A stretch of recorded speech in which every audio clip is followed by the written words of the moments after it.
Hey, kia ora koutou whānau. Welcome back to another edition of Big Hairy News. Good to be with you. And tonight, guest part-time beard, Martin Bomber Bradbury. We've got the facial hair for it. And guest for the first part of the show to talk about, I guess, all things Israel and Gaza from the alternative Jewish voices. Marilyn Garson rejoins us. Hi, team. Thanks for joining me tonight. I appreciate it greatly. Let me just say to the people watching, later on in this hour, we will open up Discord. If you want to get involved and come and have a chat, we'll be doing that. We'll also be talking a little bit about where the coalition is at the moment. It appears that National has stopped talking to ACT, and Winston spoke to ACT today for about 17 seconds. Apparently that's a step forward.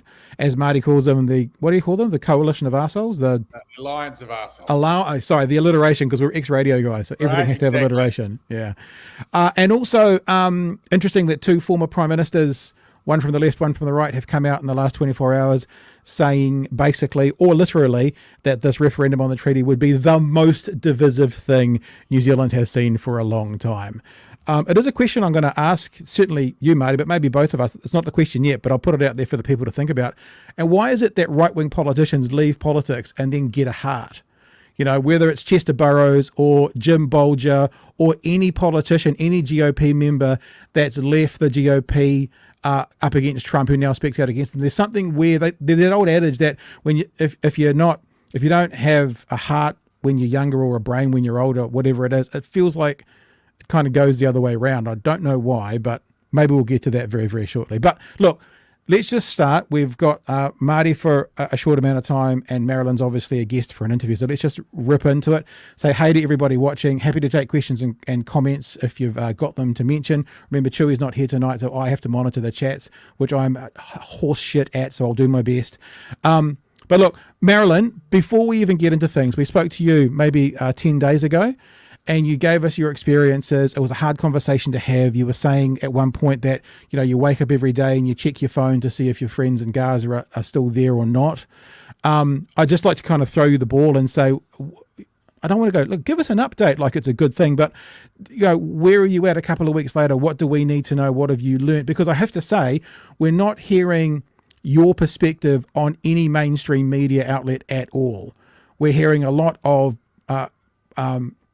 and it's not that you're anti-Israel, right? We're not saying that, but we're hearing lots of purely pro-Israel to a point of ideologically zealot Israel opinion on mainstream radio, and no sort of centrist or, you know, let's say looking after the Palestinian perspective. So I'd like to just throw you the ball and say, in the last couple of weeks, is there anything else you want to tell us about, update us on, let us know what's going on from your world at the moment?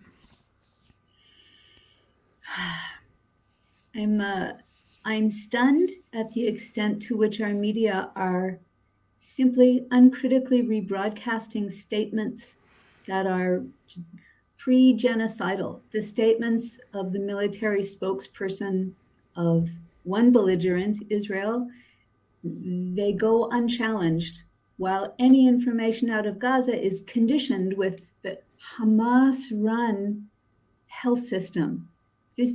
Both of those steps are just stripping away the civilian protections of Gazans. And what I see as people are streaming out of Gaza City, you know it's coming to some kind of denouement. You know, Blinken is now talking about after this, the pendulum of permissiveness is swinging back. But the endurance that's been required is beyond belief. The endurance and the abandonment, that's what strikes me. I feel like I need to rethink what I thought I knew of the world that let this happen, continues to let this happen. Marty, you've been having these conversations recently. We've all been watching the working group and seeing what's going on there. Is there anything you want to specifically share or ask Marilyn while you're here? I just want to give my support and my solidarity with Marilyn. I think that she is in a space within the debate that is sorely missing and sorely lacking, which is a rational, sober evaluation of the damage the Israeli policy towards Gaza and the West Bank has caused, and who are desperately needed in this debate, because I don't believe there's a military solution in any of this. I don't believe that we are going to see anything other than a warped hatred of Palestinian and Israeli, even more extreme than the current sort of levels that have contributed to where we're at. I just find it extraordinary that Chloe Swarbrick can receive the kind of criticism that she has in the same week that the Israeli Defense Force knocked up 10,000 dead. Now, the Russians have killed 9,000 civilians in the space of almost 2 years of war in the Ukraine, and we are very, very clear that those deaths are considered war crimes. We are very clear about that. We have a very clear line. Yet the Israelis have killed in 1 month. In 1 month, they've killed more than Russia has in 2 years. And the lack of urgency and the lack of determination to stop what's going on is quite. I think Marilyn is right. It's shocking. It's surprising. It's disappointing. It's horrifying. I cannot understand the word humanitarian pause. I don't understand. If you're acknowledging that a war crime is occurring, to pause and then go back to the war crime just seems like an obscenity of reason. So, I'm a little shocked and surprised by how extreme it's been, and my fear is that this is just the beginning. I think part of this. You go, Marilyn. You're the guest. Off you go. That's it. Where else would this happen? In full sight, thoroughly documented. Where else? What I was going to say, Marty, was you just mentioned there, and I wrote it down, recognition of war crimes. Isn't that the problem? There's no recognition of war crimes. Like, I've just taken to challenging people with one question: do you accept that right now Israel are committing war crimes? And if they say Israel has the right to defend itself, or if they say I don't know, or if they say no, then it's a pointless conversation. You have a propagandist or a zealot. You don't have a conversation. And I'd love to see you ask that question directly to Mr. Grant on your show next time you guys are talking about it, because I'm sure you'll have some thoughts. But but it's not even being acknowledged. And one of the things I want to ask both of you, maybe Marty with your media experience and Marilyn with your personal experience, is why do people get on media? And I'm talking about commentators, not like protesters in the street or individuals. And if they're a positive voice for Palestine, they're forced to denounce Hamas before they're even spoken to. Yet if they're a positive voice for Israel, they're not forced to denounce war crimes. They're just let go with whatever they want to say. Why is that? If you've got a thought on that, Marilyn, I'd love to hear you. I assume that a part of it is our training. You know, the Israeli military spokesperson is well presented. He hasn't been without sleep for a month. His beret is just so. He'll speak in English for us. He knows how to present himself to a Western audience. He's not under stress. And we believe the nice man when he tells us that it's not time for Palestinians to have food and water yet. I think there's a lot of conditioning going on. To be honest with you, I think it's a feature of us as humans. when we're frightened and we're scared and we see people who we identify with being hurt, it causes an immediate fear. We saw this in the wake of 9/11 with the Islamophobia, the sudden fear of Muslims that was, thrown into our faces. They're all terrorists, they're all this. And I think that what happens is people get scared, they're not sure, all they're knowing is there's a lot of pain and hurt, and they step back. Those of us, of course, who take the time to be educated and try and understand what's going on,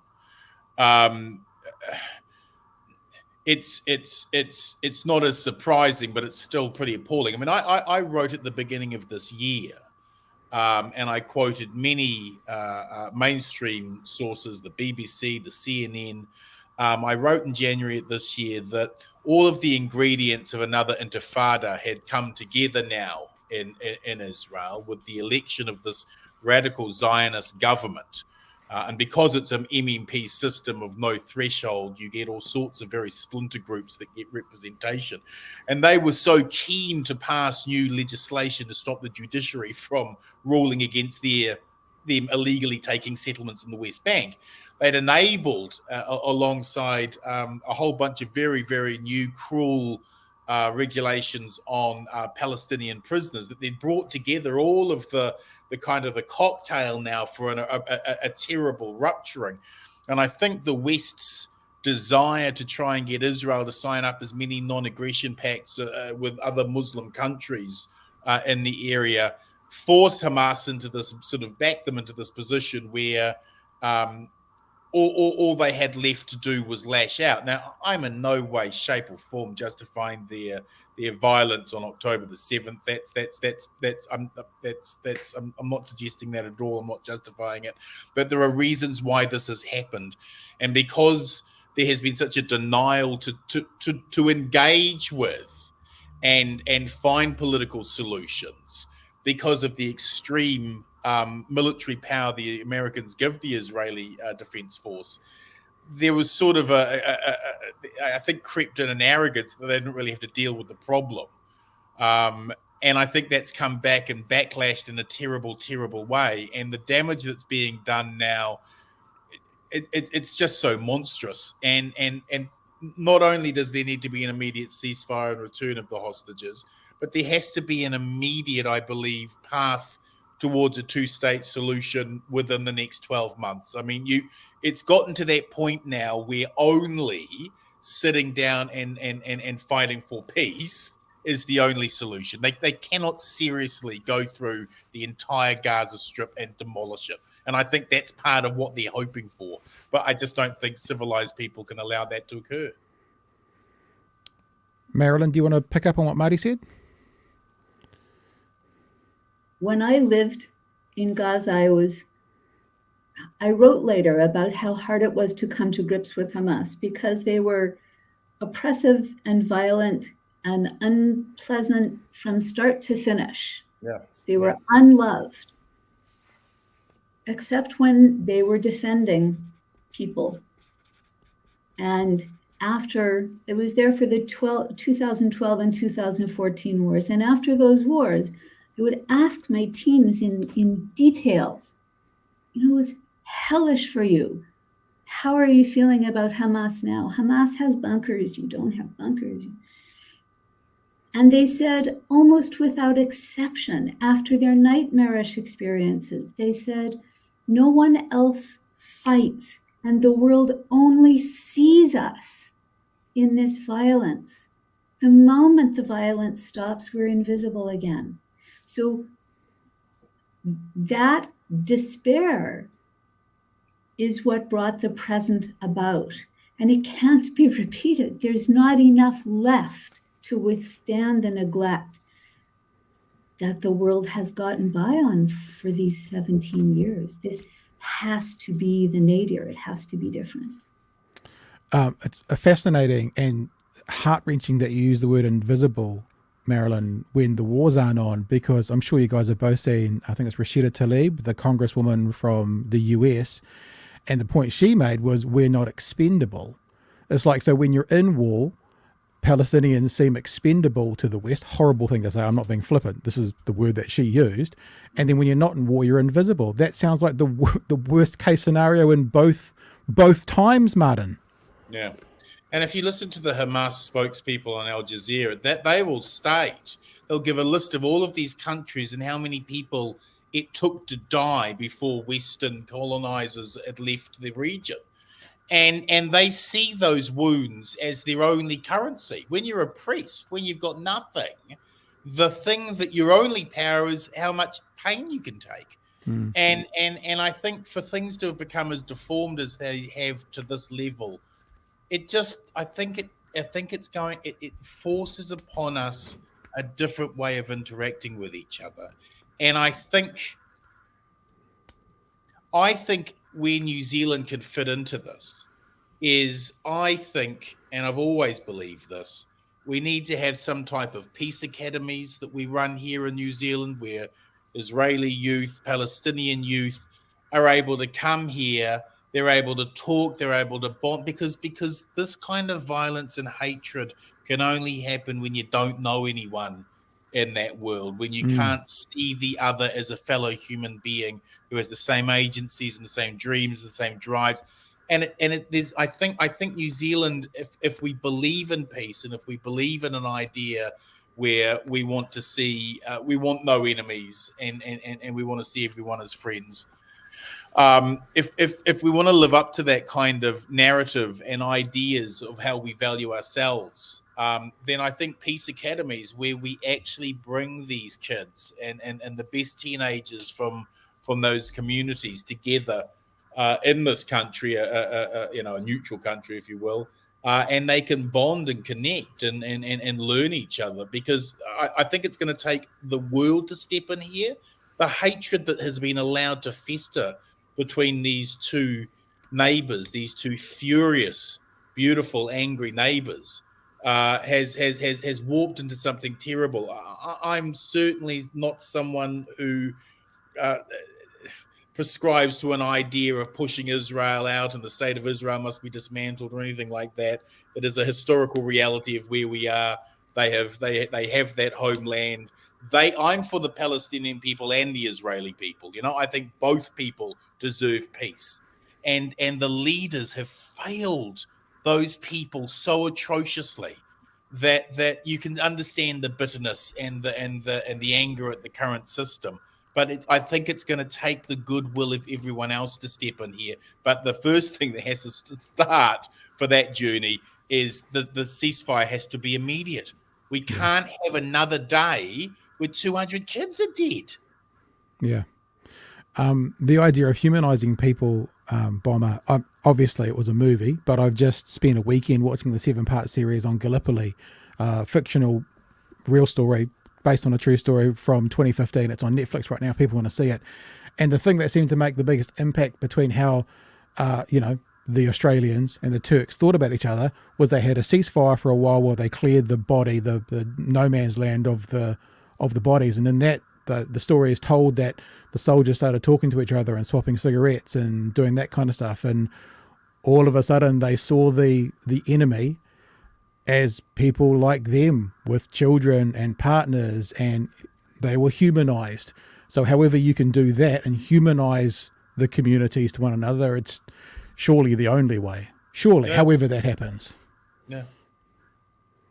I'd like to ask you, Marilyn, about the controversy around Chloe Swarbrick and the River to the Sea chant. You're Jewish. We're being told by some quarters that this is an anti-Semitic chant. We've been told by other quarters that it's a chant about kind of an interpersonal freedom.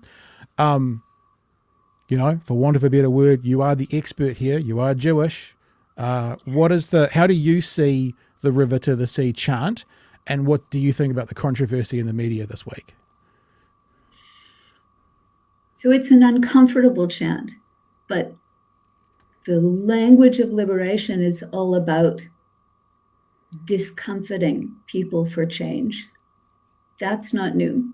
The same phrase appears in Article 1 of the first platform of Netanyahu's Likud political party in Israel. Yeah. there will be only Jewish sovereignty from the sea to the river. So he got them in the wrong order. So it's been a way of making assertions for a long time.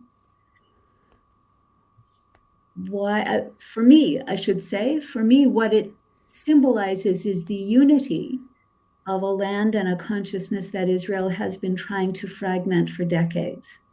And that is very challenging. But that's not a reason not to be unified. Why is it that a few Jewish institutions can outlaw this phrase when I don't hear concern about the language of this war that would be traumatizing for Palestinians? We seem to believe around here that we have only Jewish sensitivities to look out for.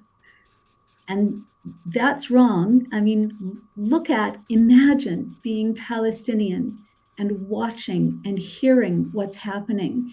If we're going to reach for a language beyond racism, I'm all for it.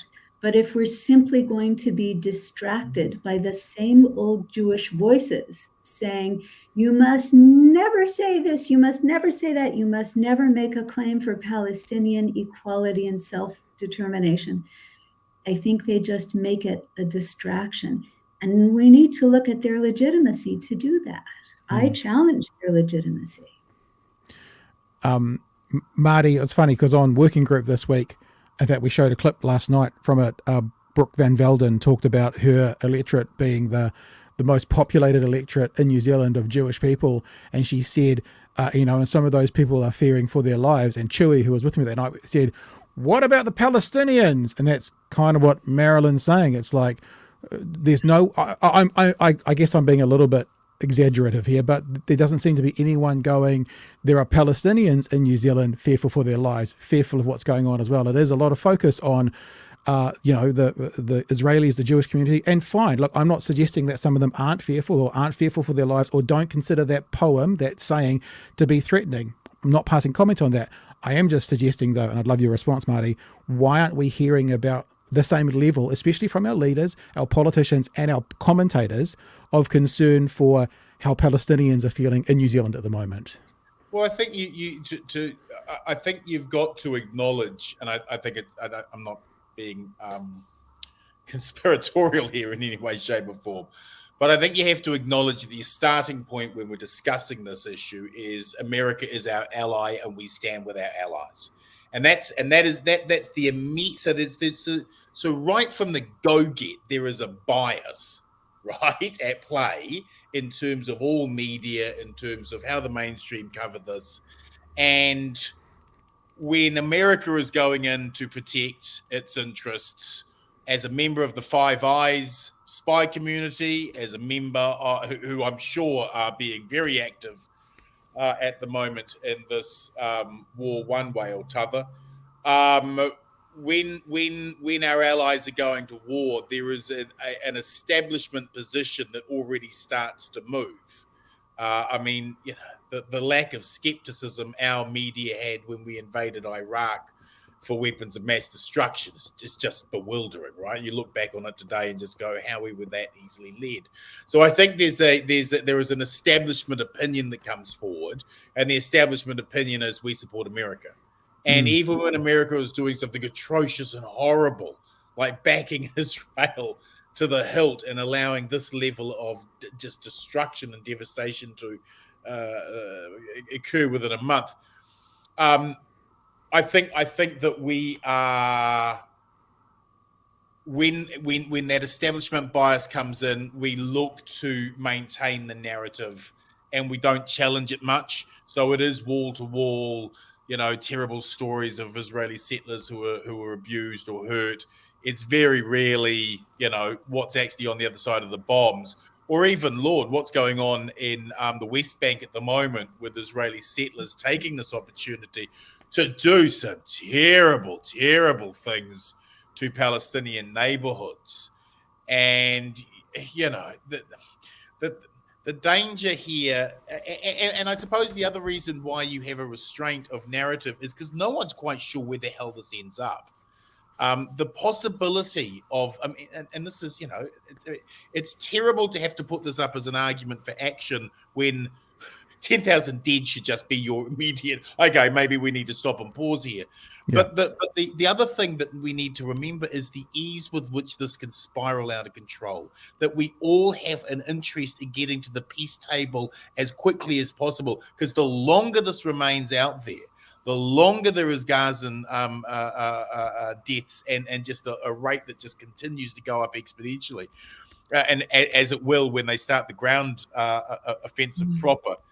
The possibility of the West Bank going into complete uprising as well, the possibility of Hezbollah getting involved from the north, the possibility of Iran getting sucked into this, or the possibility of Iranian-backed militias in the north of Africa getting involved in this, the potential for Iran, Russia to get America. It's too big. And I think that there has to be a point where cooler minds and cooler heads are able to get in to Netanyahu and pull him back from this brink, because the possibility of this spiraling out of control and becoming a fully fledged regional conflict, it's absolutely there. So we have to get to peace, but people are waiting to see actually how this all pans out. So the establishment position won't change until we start seeing where this goes, I think. Hey, Marilyn, has it been lovely to have you tonight? You know what I mean. I'm very grateful you came on tonight to talk about such horrific things with us. You're the guest and you've come on and you're the expert, more of an expert than any of us in the situation, having been there and know people there. What would you like to leave us with tonight? Any thoughts? I guess I'd like to leave you with a positive thought about peace camps. And that is that this mess, this onslaught, has been opposed by, among other things, Palestinians and Jews working arm in arm to an unprecedented degree, not only here, but around the world. Yes. There's a peace camp in every country you can name, and it consists of Palestinians and Jews and others. And that's a space to build on. Our media may not want to hear these voices, but here we are. That's a space to build some peace on. Hey, Marilyn, it's been lovely to have you tonight. Bomber, do you want to share anything to finish up that part of the conversation? I just want to give props to Marilyn and the work that she is doing and the space that she's in. You're absolutely right. The only way we unpick this horror and we start healing it is with the next generation being able to find the friendships and the love and the common humanity that we haven't been able to as adults provide for them. And I just want to give support to your work, and the very, very important way. I believe that's the only sort of sensible and possible way forward. So all power to your arm. And just so you know, Marilyn, the chat, which I'm terrible with, has been full of kind words towards you and thank you for being. I'll share you one, which you will probably like. It's from Emma. Emma says, Marilyn, my grandmother gave your book as a present to my father, Gerald Burns, here in Wellington. So there's one from Emma. And if other people want to find out more about the work that Bomber's talking about and that you do, it is ajv.org.nz for the Alternative Jewish Voices of New Zealand. Marilyn, thanks so much for joining us tonight, and I wish you well, and I wish you peace, and we're thinking of you and yours, and I'm sure we'll be in touch with you shortly. Great, thank you. All the best. Kia ora. Where do you go from there, Bomber? It's gut wrenching, and the pain and the damage that's being caused every day, the trauma that's being conducted on both sides of this. I mean, the Israeli people in absolute shock and horror and every fear that they've ever had coming true, and of course the Palestinian people who just their suffering and pain seems to be completely it can be traded. It's so easily. I was shocked that we'd gotten to the point where 10,000 lives had been lost in a month. That's Jesus. That's what do you do? What do you? And 65% of them are women and children. You can't tell me that's military targets. You can't. No, 100%, man. And not to reference again your mate from your show, but getting down into the weeds to argue how many people were dead. It's not 10,000, it's not 10,000, rather than just acknowledging the UN is calling it a graveyard for children, whether it's 6,000 or 11,000 or 4,000 or 10,000. Well, the actual difference. I mean, and if we want to play that game, okay, there are two death rates. One which is Hamas. And they give that at over 10,000. And traditionally and historically, they have provided very robust figures and statistics, which have been used by many other NGOs and have been viewed as credible. But if you don't want to go with the Gaza, if you're really going, well, we don't want to go with that. Okay, well then the other number is 8,600. Now that's still almost the very same amount that Russia has killed in 2 years. So even if you want to get to semantics, I just think if you're left making those types of arguments, you're missing the much bigger issue. And that's it. Arguing over numbers versus acknowledging and arguing why are civilians being You're killed. In the shadow of 8,000 dead. I don't think you can, it's not 10,000. Okay, mate, it's 8,000. Yeah. It's 8,000 dead, right? You're still in the shadow of 8,000 dead. I didn't want to put this up when Marilyn was here. It felt a bit weird doing a super chat. Thanks for your super chat when people were here, but I'll put it up now because it's about that. Thanks for the super chat, Darren Watson.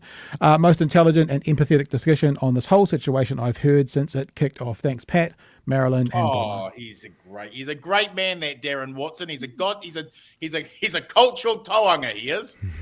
So there you go. Hey, let me ask you that. Oh, okay. Now, how are you for time, man? Because you said about half past. Hey, you know what? No one's rang me. Clearly, I'm not needed anyone else. I'm all yours. Well, let's do something then, and I'll just do this because a lot of people know you, Bomber, from the 1990s with a particular talk show that used to happen on Sunday nights. Did it have a name? What was the name of it? I think it was the Sunday Night Talkback. Okay. And how I've told people several times how I used to work upstairs and I used to come up at about 11 p.m. and sit in the studio and watch those lines go crazy whilst I was waiting to get on air and play, I don't know, In Excess or something 17 times an hour. And it was a cultural phenomenon. It used to literally break telecom's phone systems sometimes. And if you're with us for a little bit, people can jump on Discord right now. I'm showing it to them on the screen. I put the link into the chats. Go wait in the waiting room and forget me, but maybe you can have a chat with Bomber about anything you want to do with the news this week, anything that's been coming up. I'll have a bit more of a chat with Bomber, but normally we wait till the end of the show, but because Bomber's on a bit of a, potentially a bit of a, I just got rid of that tonight, potentially a bit of a timetable. Well, as soon as someone comes through to the waiting room, we'll drag you across and have a bit of a chat with you. But whilst we're seeing if anyone wants to come chat with us, Bomber, that question about why do people find their heart from the right after they've left politics? I mean, look what Jim Bolger's saying today. We'll bring that up while you answer that question. Look what all those GOP members say after they leave once Trump's there. We had an interview with Chester Burrows just a month before he passed away talking about the gang patch ban is just looking for headlines that'll never work. Why? Why do they find their heart after they leave politics? Well, it's funny because it's not just the right; it happens to the left as well. I mean, remember Helen Clarke wouldn't move on cannabis reform when she was the prime minister. But then when she got out, and now she's the UN spokesman on drug reform. Now it's a different story. I think power obviously plays a big part of it. You want if you want to win politics, bashing up beneficiaries, bashing up prisoners, bashing up criminals, that's your golden ticket. And if you look at this, this crazy new hard right government that's ludicrously about to try and become government. The only thing they agree on is bashing up beneficiaries, bashing up prisoners, bashing up criminals. It's a party whose counterproductive social policy is based on malice and spite. And they're diametrically opposed on almost everything else. So all we're going to get is a punch and a boot for the most vulnerable and the weakest amongst us for 3 years, which hardly sounds inspirational. For people, if you want to be caught up to date with the story we're talking about, 2 former prime ministers came out today saying that the treaty referendum would rip us down the middle. Jim Bolger, right-wing National Party Prime Minister, calls it bloody stupid, a total sideshow, no-go and really divisive, trying to rewrite and reinterpret the intentions of a document that was signed formally, legally, correctly 160 to 170 years ago. It is simply unwise, to put it very gently. He goes on to say, trying to rewrite and interpret the intentions of a document that was signed formally. Oh, I said it twice. All right, no, we'll just go on to the next one. It's bloody stupid, he said, if you want to put it accurately. Bolger told Tova O'Brien. He said Māori are still overrepresented in all the worst statistics. Hearing that coming from a National Party Prime Minister, and in the 1990s, putting those cash registers at emergency departments was one of the reasons to keep Māori in those statistics. And now I'm acknowledging it. Someone in the chat said they find their heart because they know they're about to be judged. Demonstrably, Māori are still on the wrong... on the wrong side of history at various times, and these are figures that demonstrate that. It's not complex, it's not a political argument, it's just a statement of fact, and we need to work on that. Bolger puts it more bluntly. I think policy of having a referendum on the treaty is a total sideshow. I mean, if we really want to divide New Zealanders, try a referendum on the treaty. That's a no-go. That's what he said. The left-wing Prime Minister, Helen Clarke, said this. The prospect of a referendum on the treaty, which is not something that Winston Peters is promulgating, it's more the ACT Party. How divisive do you think that would be for New Zealand? No, I don't think it should even be contemplated. I think it would be incredibly divisive. Referenda are tricky even when they're straightforward.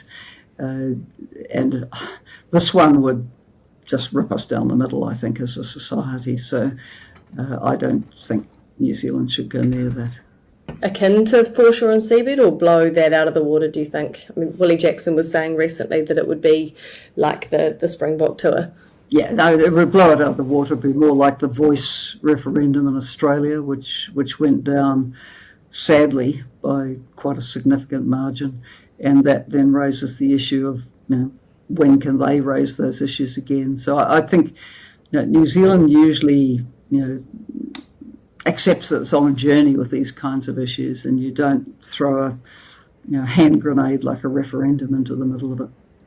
There you go. There's 2 former prime ministers, one from the left, one from the right, basically saying, are you fucking stupid?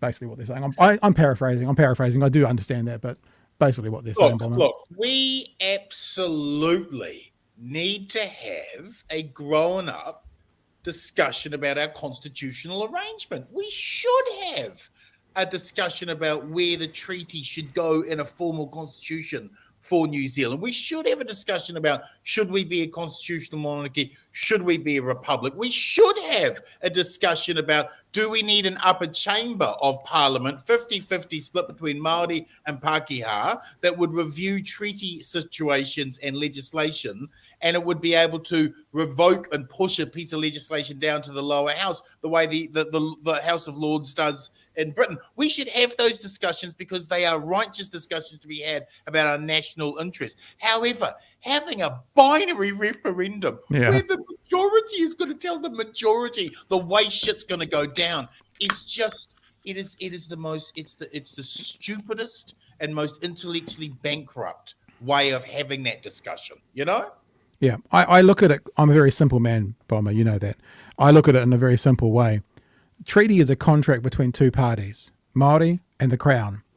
You don't have a third party come on board and say, you now, one of the parties, need to renegotiate the contract. I mean, these are supposed to be the parties of business. And the example I often use is, I have a contract with my bank for my mortgage. My neighbour doesn't come in and tell the bank that I should now renegotiate. I don't know why it's not as simple as that. It's a contractual arrangement between 2 parties. The thing that I have always loved about the Treaty of Waitangi is that it immediately states the nature of the relationship between the Crown and its subjects, be they Pākehā, be they Māori. And the relationship is the Crown, the government, stepping forward and saying, it is my obligation and my responsibility as the state to ensure you have agency sovereignty, and that you have that kind of individual power culturally and politically as well. And it's our responsibility to protect those rights. I love the nature of the relationship it states, that it's our government's responsibility to ensure our agency and our sovereignty is intact and always empowered. And I think off the back of those values, you can build something beautiful and monumental. For me, the treaty is the most important document because it means I can live here. That treaty, right, is my birthright to this country. I can stand on these shores proudly as a Pākehā New Zealander and call this home because that treaty lets me, right? And it's got nothing to fear. The idea of Māori independence has been sold as some terrible existential race crisis to us it's just so dumb. We're a smarter people than us. We're a more generous people than us. And I don't think we should allow ACT's weird race baiting nonsense to splinter us in ways that will be truly detrimental. I think it was Moana that said it's actually ACT's funders and supporters who are the people who are most wanting to get this referendum out there. Yeah. Hey, look, we've got some people in the chat in the Discord there, Bomber. So let's see. Well, I always say this to start. Let's see if first the thing fucking works, and if it does, let's see if we want to have a chat with a couple of people. I think this person's name is Achromic White. Achromic White. You need to have your mic turned on, and you want to talk to us now. Hello, Achromic White. Are you there? Hello, can you hear me? I can hear you, Marty. You're on board? Kia ora. You just call me Liam. Sorry, it's a gaming channel I had set up, so it's just under a different name. All good, Liam. Now, let me just say this, because there might be some other people. We'll just have quick chats. You got a question or a comment, we'll respond to you. We'll move on just to set this up for everybody else. If other people want to get involved, head to Discord now. I've put the links in the chat. Sorry about that, Liam. What's up? Yeah, no, I was actually just looking at what David Seymour was saying when he came up, and he was saying, we should be able to have a talk about this referendum without people threatening violence. And it really reminded me of something that JFK said. You'll know the quote. It's those who make peaceful revolution impossible make violent revolution inevitable. And of course, it's not talking about threatening someone. It's a warning. It's like, don't create this type of pressure because it'll blow up. You have to let it flow. And so I looked at that and I was like, why does he not understand this? And I thought, well, okay, his philosophy is each person is responsible for their own actions. So if he throws the hand grenade in and that causes trouble, then he can point at those other people and say, oh, well, they didn't take personal responsibility. That was on them. They're the criminals. They did it. I thought, that sort of makes sense under his perception. It's not my perception, but that's what he believes, right? Mm. But then, after Chloe came out and made her chant and did her chant, and we could talk about the issues around that, and maybe she shouldn't have said that, and maybe that could be inflammatory. Like, it doesn't inflame me, but it only takes a small group of people to think, oh yeah, let's go ahead and do something, and then you've got a problem. And we saw like the Israeli flag being burned and all this, and like if I was Jewish or if I was Israeli, like that would probably freak me out pretty quickly, because again, even if the people doing that are like, no, we actually just meant the Israeli government, we just meant these specific people, so it only takes a small group. But then the ACT Party has come out and said, well, hold on, that could be inflammatory and that might do this and that, and you shouldn't be doing that. It's like, well, hold on, do you understand this or do you not? Right? Liam, it's the exact point we made last night. When, again, Marty, your show was a great source of resource for us. When Brooke Van Velden came out, and I'll probably get it right because I said it 3 times, it's something like, we shouldn't be using divisive words that might cause division. Chloe, leaders shouldn't be doing that. And our question was, so I therefore think the treaty referendum's off. Is it ACT Party? Marty, your thoughts? So we'll let Marty jump in. Really, look, excellent point raised, Liam. You're absolutely right. I think that there is that kind of intellectual disconnect in terms of the values, because these values are very based on feelings and not a hell of a lot of rational thought. The funniest thing about David, and I feel and I think that the left have underestimated David for a very long period of time. He is one of the smartest people in Parliament. I know that's a bit freaky to consider, but he really is. And I have a lot of private discussions with David, and I bring it up constantly with him. My disbelief that he doesn't seem to understand that going down this road with this referendum, no matter how well-intentioned and pure he feels his values are going to be, I've said to him repeatedly, once you let this genie out of the bottle, once it takes on a life of its own, you own that, David. You may not have started, that wasn't your intention, you didn't want it to go there, but once you start this debate, everything you break, you own, right? Yeah. You go down this path and you start this discussion with the kind of rhetoric that could really hurt and damage New Zealand. It's on you. You may not have had the intentions, and you might be coming to this from a purely academic perspective, but it's on you. I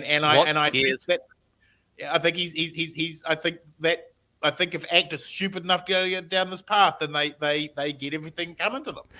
Let me ask, Bomber, you're talking about David like he's a sane, intelligent man, because as you're saying that, the person I think about is Donald Trump.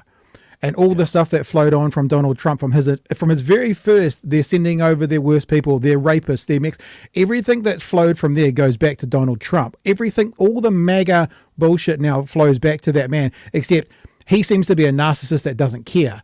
If David's not, and he has some care for the future, is he going to be someone in 20 years' time who finds his heart and goes, whoopsie? What's going to happen then? I think if this goes as do it with his resignation with the rest of them, right? Yeah, right. Yeah, I think he will be. Oh God, what did I let out of the bottle? Yeah. I think he would be. Yeah. All right, Liam. Hey, great to talk to you, mate. Thanks for calling. Yeah, all good. Appreciate it. Thanks, guys. I don't know if it is calling, Bomber. It's on Discord. I always get confused as to what to call it. It's not talkback. It's I don't know. We'll give Aidan a quick go. Aidan, you can come in and have a chat. We'll just have a real quick chat, mate. What's up? Hey, lads. First of all, nice to see you here, Bomber. I appreciate your work. I see you blogging like you're the leftist chat GPT. And I don't know if commend is the right word, but I didn't know how you put up with Damien, so good on there. Now, Pat, you might remember, before the election, I brought up the fact that David Seymour had this policy of wanting to give the MP power to overall health boards. Yep, one of their policies. You don't really hear much about that these days, and we had David's comment, even him recognizing that it's a bit of an overstep. Yep. Are you both thinking now that he's in power? Yeah, you're asking do we think he's going to push through with it? Is that what your thoughts are? Yeah. It just seems like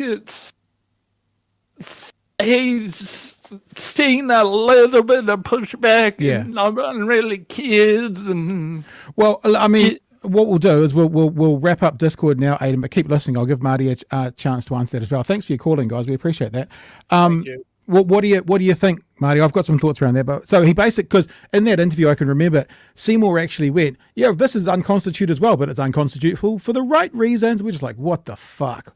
What do you think? Is that a gone burger, or has that gone to the background? Look, my understanding of the negotiations as they stand right now. Look, I mean, I'm not ruling out the possibility of them just going, screw this. Winston won't do a deal with us. We're going to a second election. When you look at the millions and millions of dollars that the National Party had donated from the real estate pimps, it was all focused on getting that foreign buyers tax ban lifted, right? Yep. Now, Winston, it's part of his manifesto, for Christ's sakes. He brought it in 2017. He ain't ever going to give that up. And so the entire economic model of the National Party and the $750 million they expected to take in and give back in tax cuts to wealthy New Zealanders. That's all gone. Yeah. And the only way they're going to be able to make those tax cuts is really savage slashing into the public service. And if you look at where I think that the Congo line of privatization and private partnerships that are lining up in the background, they're focused on health, they're focused on education, and they're focused on welfare. And I think that what we'll see is those take a body blow in the first 100 days when they start coming in with real big cuts. I think you left one out, focused on prisons. There could be one as well. Yes. No, you're absolutely right. No one else has picked that up. If they want to do all of this prison business and they want to build all these new, it's just a hop, skip, and a jump to go back to private prisons for them. Yeah. And to answer Aidan from me, I think that's dead in the water. I just don't think either of the other. If they can form some kind of alliance of arseholes, coalition of hunts, then they'll end. Neither of the other two are going to support that. Especially when Seymour was. You say he's so smart, but stupid enough to admit that it's unconstitutional. It's like, what are you doing? Criticizing people as being unconstitutional, then laughing because yours is unconstitutional as well, but it's the good kind. What are you talking about? Yeah, that's right. I know, but that's the kind of self-assuredness he has, you know. Keep your eyes on him, but it could well be that they just go, Winston's not going to give us what we need. We need to go to a second election. And from the right from the political Nazgul on the right, their view is, well, we've got the money to do a second election. The left doesn't. And the thing, we haven't talked about this at all this week, but I'm sure people are aware of it. If they haven't formed a coalition by Sunday, then Chippy gets sworn in as Prime Minister again, because there's a rule that says 28 days. So I was thinking today, and I don't have a clue about this, whether it's possible or not. What happens if Chippy just goes, nah? No. Oh, well, no. I mean, you would spark a constitutional crisis, and the military would have to come in. I don't think we want to do that. No. We lost. We have to take our licks. I don't think these people can be stable, though. Honestly, the hatred between National Act and New Zealand First is just too intense. Of course, it's almost a stand-up routine now. Every time you hear Luxon talking about a strong, stable government, it's like, have you met these people yet? Okay, so here's a question, right? First time I've ever thought about it. Top of the dome. Luxon goes, we can't do something with New Zealand First. So Chippy goes, all right, Winston, strong, stable government, bedfellows, know your enemy, keep them closer. Would that be more likely than a second election, or would that be less likely in your opinion? Because they can get there. They can get there with Winston now. That's what's happened. Oh, look, if Act and National both stepped back and said Winston is refusing to do the things that need to happen, we're going to go to a second election, because we can't form supply and confidence. The Governor General would then ask Labour, well, if National can't form a 51% majority to pass supply and confidence, can you? And that would then open the door for him to negotiate with New Zealand First. But it would be one of those situations where it would almost become as unviable as National Act, because it would require Māori Party and Greens to join in as well. Yeah. So if they can't work it out between that side, then we'll go to a second election. Put your soothsayer hat on. Thanks for the super chat, Nick. Nick tells everyone to like this video because if you do, it'll increase your mana, he says. What party will get blamed for a re-election? Who would pay the penalty? They will just knife Winston. Look at how he only got over the 5% with 1%. He scraped home, and he scraped home because he was able to bring in a lot of conspiracy theory people on the fringes. This crazy stuff about him wanting to pull out of the WHO, suggesting that Jacinda knew about the Christchurch shooter before it happened. I mean, all this crazy nonsense that he's sort of putting out, and he's talking about, and he's going to very fringe media platforms. It's because he knows that's where the votes are. He knows where that disaffected, kooky, conspiratorial part of New Zealand is, and he's going to feed them crazy red meat and to stay in power. National Act would want to just take him out, so they would turn around and say it's Winston's fault. So it's also, I think it was Matthew Hooton that pointed out that every time that Winston Peters has gone into government, he's got below 5% the next election. And two of the times he was kicked out, one of the times I think he won Northland to keep himself in there. So what he's doing, so this is Hooton's analysis. I think it was on a News Hub show where he said that what he's doing is he's trying to set up a base to get him over 5% next time as well. And that's the votes he's going for. Look, speaking of this, let's just have a look. And this was one of the other stories we were going to talk about today. Seeing you're still here with us, you're still good for a few minutes? Yeah, go for it. This is just catching up with our new hairless leader. Between meetings today, this is, I think, News Hub. Is it News Hub? I've got to give credit where credit's due. Yes, it is News Hub. Trying to get some information out of him as he goes between meetings. Good morning, Mr. Luxon. Good morning, how are you? Good. How are coalition talks going? Beautiful sunny day in Wellington, isn't it? Going good. Good negotiations. As I said, we don't talk about coalition conversations, but they're progressing well, and we're working hard to make sure we get a strong and stable government for New Zealand. When are you going to get all three parties in a single room? Oh, again, we don't talk about that. We're just working our way through a process, and it's going well and progressing strongly, and we'll get strong and stable government. Is there going to be a deal this week? Again, we won't talk about that, but we're working hard on it. Thanks. Why have you paused negotiations with ACT? That was a story that came out yesterday, that they'd paused negotiations with ACT. I don't think that's the case today, but that was a story that came out yesterday. Now, one of the things that seems to be going on at the moment with the Alliance of Arseholes, I'll boost that one for you, Marty. I'll start using it and give you trademark to it. Because we're like the coalition of cookers or the coalition of cunts, there was a message today that both New Zealand First and ACT were negotiating with National. That's not going to work, because until those ones get together, and it has to be a three-way conversation to actually make anything happen, doesn't it? So it actually seems to me that they're not even slightly close to getting in a room to do that. Oh no, they're not. And the reality is, this is going to take at least a month.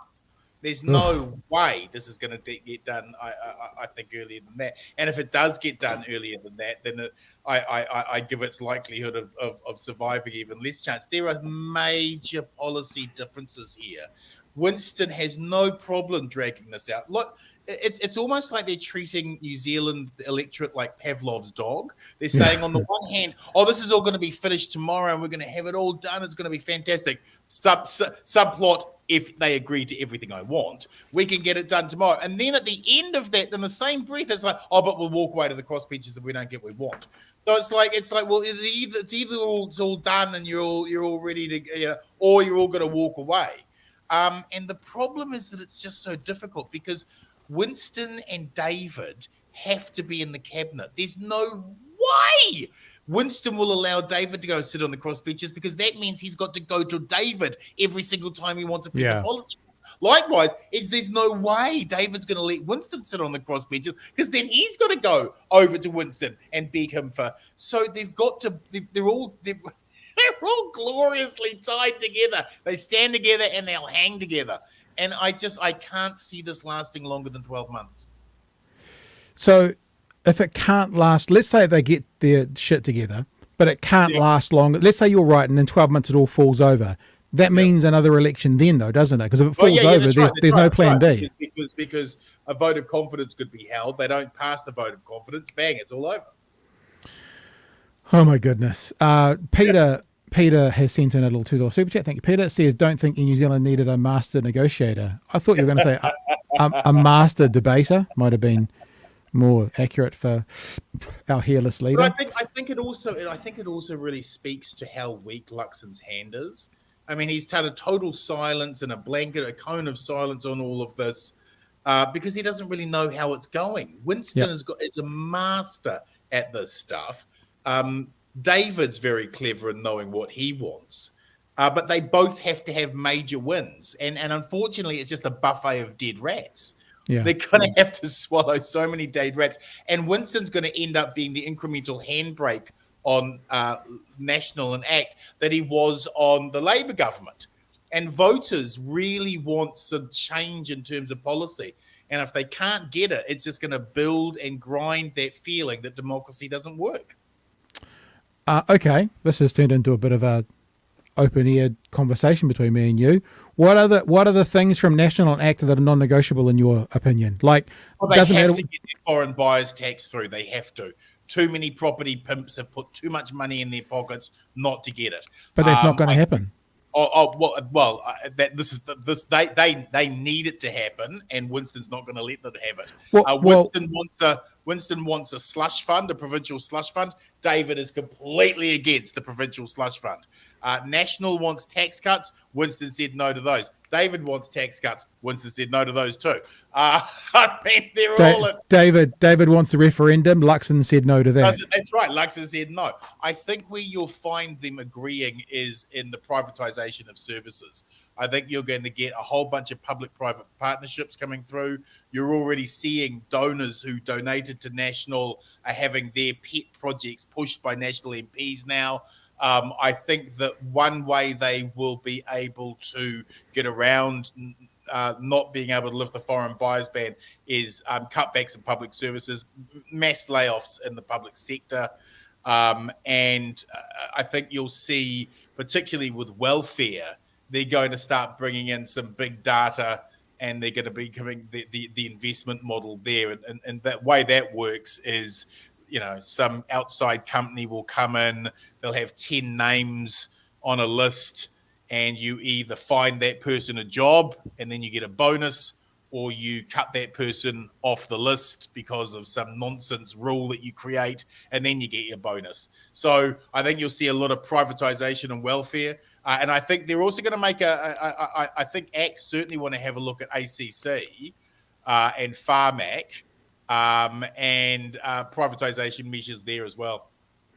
We've been talking about after Brexit went through, literally the next day, there was headlines saying regret and remorse. How long is it going to take for the voters to go, oopsie, in your opinion? Oh, I think that's happening now. This election this election was a grudge fuck against Labor. There was so much anger and resentment against Labor. A lot of it I feel unjustified, but in terms of their COVID response. But Sure. but working people have gone backwards. 600,000 New Zealanders need food banks every single month. 24,717 are still waiting on the social housing wait list. We're spending $1 million a day kettling the families of beneficiaries into unsafe motels. Those people's lives didn't get better. We weren't transformative when we were in power. And one of the great losses that I think we should all feel sad about on the progressive side is that Labor had a once-in-a-generation MMP majority and they squandered it. And the lesson for us has got to be our policies must be about the material betterment of people who just want to get ahead in life and who are left behind. And it's got to be 100 days, and you've got to bloody implement it. But that's Labor's history. I mean, we say this often on this show. You list the things that all New Zealanders have grabbed onto and refused to let go of, whether it's interest-free student loans, whether it's working for families, whether it's the state housing system. It's all Labor policy. So the left make policy and the right respond to left's policy. Yeah. That's what happens. And what Labor did in the last term was, yes, they had COVID, which cocked it all up for them. Yes. But because they did nothing else, when they chose to run away from COVID, they had literally nothing to stand on. They had nothing to point at because they did nothing other than responding to COVID, which on one hand I feel sorry for them about, but on the other hand it's like, where was the cannabis reform? Where was all these things? Where's the capital gains tax? Where are these things that are actually popular and not necessarily to be feared for? I was just looking at a story from tonight. I don't think we'll play it because it's time for us to go. But this one here, maybe this is the one policy that all three of the coalition of cunts can get together with, and that's the banning of Māori road signs. It's a story that's come out tonight that there's been mass complaints sent to Waka Kotahi, all written in the same way, all from Hobson's Pledge. Maybe that's going to be the one policy that these three twat-based political parties can get behind. I think they are petty and shallow enough for that to be held up as their achievement. Look, the naked reality is the economy really is getting pounded now by a lot of these geopolitical shockwaves. You're seeing unemployment tick up. People's interest on their bloody mortgage is going to kill them. as it all rolls off this year into those much higher figures. People are hurting out there, and none of what is being put forward right now economically is going to make anyone's life better. In fact, it will probably make things quite worse for some people. And I think the buyer's remorse is in there immediately. This was a grudge fuck against Labour. People have now got this tormented scream of National Act and New Zealand First, for God's sakes, whose policy are all crazy and who all hate each other. And I think the regret will be, by the time people sitting down for Christmas and going, what did we just do there? Yeah. I still don't understand what happened. I think there's going to be a lot of regret. Well, Bomber, I think you've said grudge fuck 3 times. That's technically our quota, so it's probably time to wrap up. It's probably time to wrap up for the night. It's like you say Winston's. We keep joking. You say Winston's name 5 times in the mirror, and he turns up behind you, and that's just what happened for the election. So too many people said his name, I guess. Hey, thanks for joining us tonight. I know this was just going to be a jump on, but everyone loves you and appreciates you being on for a bit longer. Look, it's such a privilege. BHN has, I think, brought some of the best electoral coverage in New Zealand of any of the media. You guys do such a sterling job of giving a platform and a place where voice can happen, where guys can actually and women can get together, folks can get together and talk about what's going on in the news in a way that's so much more intelligent than 7 Sharp. I salute you, my friend. It's a good time to remind people that there are listeners' choices on at the moment at the New Zealand Podcast Awards. Why don't you go out there and vote for us, people? Do it. All right, dude. Hey, look, thanks so much for joining us, and we'll talk to you again real soon. Thanks for joining us, Whānau. Of course, it's Thursday night, so we'll see you Monday night from 9 p.m. for another edition. We'll all be getting Chewy's story about his EV drive, his first EV drive to Christchurch from Dunedin. We'll see if he had to take 14 stops to get power or if he made it all the way like the app said he would. And be safe through the weekend. Come back on Monday. Bring a friend. We'll catch you then. Hooroo.